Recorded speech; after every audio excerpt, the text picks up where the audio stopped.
Sanibonani, umqeqeshi wensizwa. Kunomfowethu ongibhalelile la. Umfowethu ubhalile wathi, mqeqeshi ngiyabingelela mfowethu. Ngicela ungibonise la. Kunengane yangasekhaya, asijwayelene kangako. Sigcina ngokubingelelana uma sibonana emgaqweni. Okay. Uthi ubafo ngathola inamba yayo 4 weeks ago. Ngiyinikwa iyona. Maybe saqeda 30 minutes sixoxa nje. Uthi bafo-ke angiyishelanga but inkulumo yethu iyayikhombisa ukuthi sinale connection. So mfethu kungakuhle ukuthi mhlambe lo 30 minutes enaniuxoxa kwaku face to face, yabo? Ngoba yabona mawukuthi mhlambe wathola inamba wasuyifonela naxoxa 30 minutes efonini, akuyona into enhle leyo ngoba oqala lo muntu akuyona intombi yakhe, yabo? So uma ngabe ususpend isikhathi esiningi efonini for 30 minutes, oqala umosha i-airtime yakho, isidingo singekho, kwesibili uzokhipha yonke into ngawe because 30 minutes yini le ngake xoxa, yabo? So uzonciphisa amathuba ukuthi mawuthi udlela usukunaye lo muntu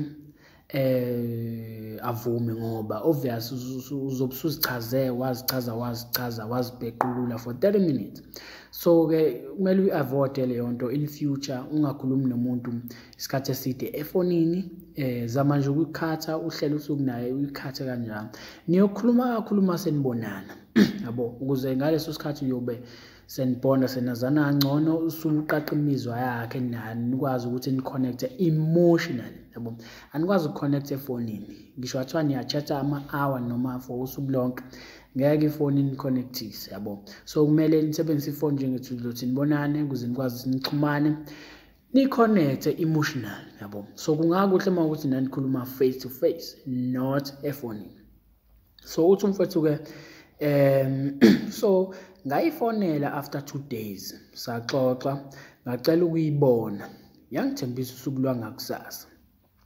Mfethu, I'm so proud of you ngoba yabona lento yenza ikhombisa ukuthi uyinsizwa eqeqeshekile, yabo? So uthola inamba, wenze njani? After 2 days wayifonela. So wenze njani lapho? Wahlela usuku lokuthi nibonane. Not ukuthi ungene ku-WhatsApp ngixoxa into engayindawo because uWhatsApp unedrama. Njengoba ngisho ukuthi unedrama enkulu kabi lapha ku-WhatsApp, kuyaxatshwana abantu, interpretation ayifani. Umuntu usenda into ethize ejabule, omunye ayifunde ngenye indlela, agcine engasaphenduli, sekuzitshwana, sekudaleka inkinga. So kuyangijabulisa ukuthi uthathe ifoni, inamba yayo, wafaka i-airtime, wayifonela, wahlela usuku. Into enhle leyo, ukhombisa ukuba insizwa eqeqeshekile. I'm so proud of you mfethu. Ngoba thina la ekhaya kuyikhaya lenjabulo sihluke kakhulu kwezinye insizwa. Yabona kamqeqeshi ikhaya lenjabulo ngoba once wazimasterisha lezi zinto, wazi-understanda, zigcina seziphila ngaphakathi kwenze ziwena, yabo? So ngiyangijabulisa mfethu ukuthi wenze into ekanje. Ngoba thina sihlukile kwezinye insizwa. Asispendi isikhathi efonini, siyazi ukuthi kumele senzeni. Asichithe isikhathi esiningi efonini sikhuluma inye into engayindawo. Gcina usuyi-boring ngani, gcina usuyizibi ngani, gcina usuyilozi ngani, yabo? Thina senze kanjalo, siyahlela usuku nomuntu sibonane ukuze wenze ngendlela efanele, yabo? So mfethu ngiyakuncoma kakhulu, inhle lento oyenzile. So uthi mfethu-ke lwafika ngangayithola kwi-cellphone yayo. After 1 week yathi sizobonana, ayikho endaweni, isivakashile but izobuya ingazise uma isifikile ngoba izobuya ngalo usuku engangiyifonele ngalo. But 1 week uphelile, ngiyayibona kubo, angisayifoneli, ngilinde ukuthi kuze kube iyona efonayo. Wayivala lapho umfowethu. Yabona mfowethu, wenza kahle.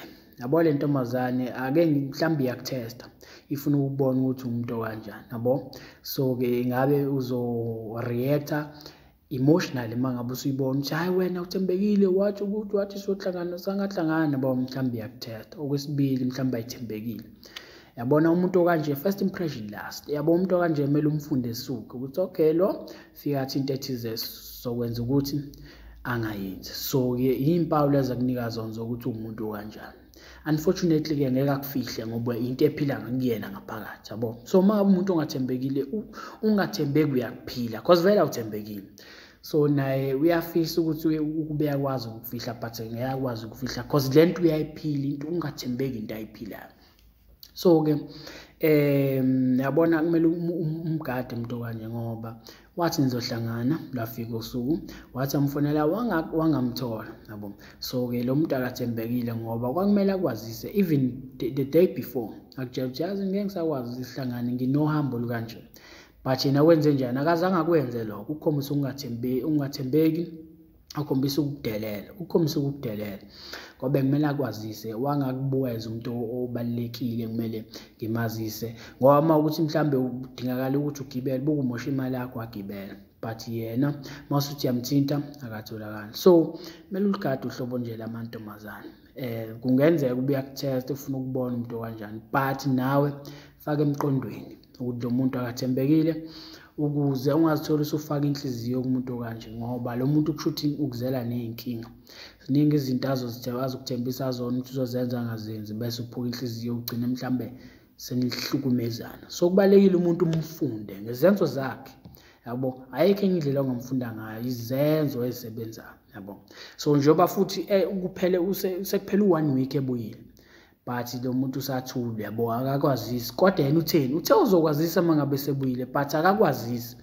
Kumele ufunde lapho, cha akathembekile ngempela, intombazane ayithembekile, but angisho ukuthi uyihlinele phela manje, cha akube yonke into ibe noma, but wena bear in mind ukuthi lo muntu unjani, akathembekile yabo. So uma ngabe umbona ungambingeleli, because angisho ukuthi uma ekubingelele bese ungavumi, cha akubingelele yena, wena emqondweni wakho usanjani, akekho lo muntu yabo.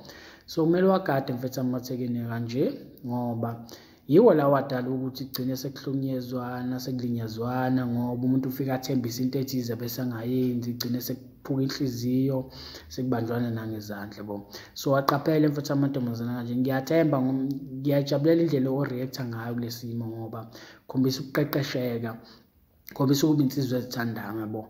Ukube enye insizwa nje ngabe i-reactor ngendlela ebhedayo la reactor, khombisa ukuhluleka uzibamba, mhlambe wayidelela ingane abantu noma wakhombisa nje ukuthukuthela okuyisimanga yabo.